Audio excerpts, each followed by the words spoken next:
তো hello guys, welcome to my YouTube channel. তো আজ হচ্ছে 3rd এপ্রিল আর এখন আমাদের প্রস্তুতি চলছে আমাদের ক্রিকেট টুর্নামেন্ট টুডের।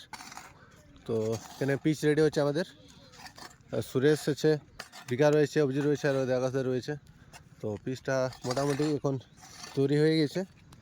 তো ফার্স্ট যে গেম রয়েছে সেটা রয়েছে কালকে 4th এপ্রিলে, আর সেকেন্ড দিনে যেটা রয়েছে সেটা হচ্ছে 5 তারিখে রবিবার সানডে দিনে 5th এপ্রিল।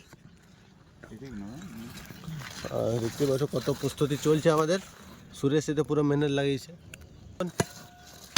পাথরগুলো ঠুকে দেখতে পাচ্ছ কোন কোন খেলা রয়েছে, তোমার যে লেটারটা রয়েছে, ফিক্সারটা রয়েছে, লোকেশন যেটা রয়েছে আমাদের গ্রাউন্ডের সেটা হচ্ছে চিনাকুড়ি মোড় এর বড়ধাওড়া গ্রাউন্ড, লাভলি গ্রাউন্ড, ডিপিএস এর সামনে। তোমাদেরকে খেলা দেখার জন্য 10টার আগে আসতে হবে, 10টার মধ্যে আসতে হবে, কেন কি 10টা থেকে আমাদের প্রথম গেম স্টার্ট হবে। এই সুরেশ আমাদের প্লেয়ার কালকের ফার্স্ট দিনের।